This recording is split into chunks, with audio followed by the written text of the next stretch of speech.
Hey guys, day 2 of Maharashtra. So ఈ రోజైతే మనం 4 ప్లేసెస్ ఎక్స్ప్లోర్ చేద్దాము. ఇప్పుడు మనం వెళ్ళేది కృష్ణేశ్వర్ జ్యోతిర్లింగ టెంపుల్. సో ఫ్లవర్స్ కావాలి కాబట్టి ఇక్కడ తీసుకున్న 20 రూపీస్ కాస్ట్. మీరు చూస్తున్నట్టుగా క్రౌడ్ అయితే చాలా ఉండే. సో ఎట్లనో అట్లా దర్శనం అయితే చేసుకుని బయటికి అయితే వచ్చేసిన. బయట నుంచి చూస్తే టెంపుల్ అయితే ఇలా కనిపిస్తుంది. సెకండ్ లొకేషన్ వచ్చి హనుమాన్ టెంపుల్. ఎంట్రన్స్ అయితే ఇలా ఉంది. ఇప్పుడు మనం వెళ్లాల్సింది ఇదే టెంపుల్.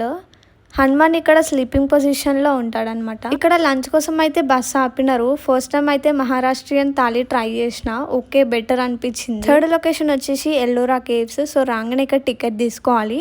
సో నేనైతే టికెట్ తీసుకున్నా, లోపలికి వెళ్ళిపోదాం. ఇప్పుడు ఇక్కడ ఎంట్రన్స్ లోనే మ్యాప్ ఉంది, ఇంకా పక్కన అయితే హిస్టరీ ఉంది, ఇంగ్లీష్ లో ఉంది, హిందీలో కూడా ఉంది. లోపలికి వెళ్ళాక వ్యూ అయితే ఇట్లుంది. ఇక్కడ మీకు పెద్ద స్తంభం లాగా కనిపిస్తుంది కదా, ఆ సింబల్ మనకి 20 రూపీస్ నోట్ పైన ఉంటుంది. ఇక్కడ కొన్ని విగ్రహాలు చూస్తే ఇరిగిపోయి ఉన్నాయి కదా. సో ఒకప్పుడైతే ఔరంగజేబు చేసిన ప్రయత్నము, ఒక 1000 వర్కర్స్ ని పెట్టేసి 3 years వరకు పలగొట్టడానికి ట్రై చేసినారు. కానీ వాళ్ళ వల్ల అవ్వలేదు అన్నట్టుగా మనకి హిస్టరీలో అయితే ఉంది. సో ఇక్కడైతే రామాయణంలో కొన్ని సంఘటనలు అయితే ఇక్కడ చెక్కబడింది.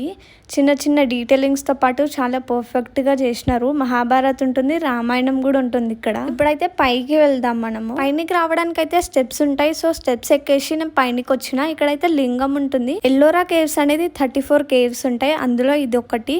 సో ఈ టెంపుల్ ని కైలాష్ టెంపుల్ అని పిలుస్తారు. శివుడికి సంబంధించింది కాబట్టి ఇక్కడైతే లింగం ఉంది.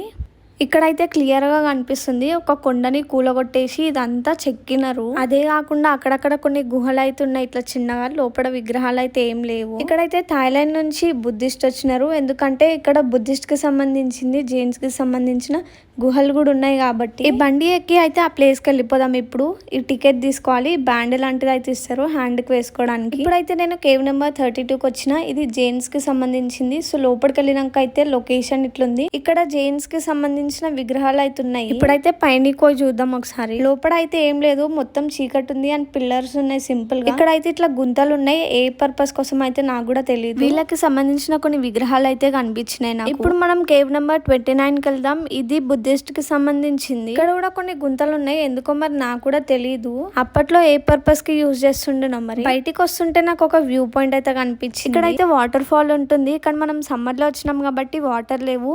రైనీ సీజన్ లో వస్తే అయితే వాటర్ ఉంటాయి. కింద మీరు చూసుకోవచ్చు, ఇక్కడ వాటర్ ఉన్నాయి కింద. ఇంకా లేట్ చేయకుండా అయితే మనం 4th లొకేషన్ కి వెళ్దాము. మినీ తాజ్ మహల్ వెళ్తున్నాం ఇప్పుడు. ఇదైతే టికెట్ కౌంటర్ అన్నమాట. ఇక్కడ పక్కన అయితే మ్యాప్ ఉంది. బయట నుంచి అయితే లొకేషన్ ఇది. లోపలికి అయితే వెళ్దాం ఇప్పుడు. టైం కి వచ్చినాం అనుకోవచ్చు. ఇట్లా వచ్చిన 5 minutes కే లైట్స్ అయితే ఆన్ చేసినారు. పైనకైతే వచ్చేసిన వ్యూ అయితే చాలా బాగుంది. ఈ టైం కి లోపలికి రాగానే వ్యూ అయితే ఇట్లుంది. ఈ వీడియో మీకు నచ్చితే మాత్రం లైక్ చేయండి, share and subscribe. Full video కోసం డిస్క్రిప్షన్ లో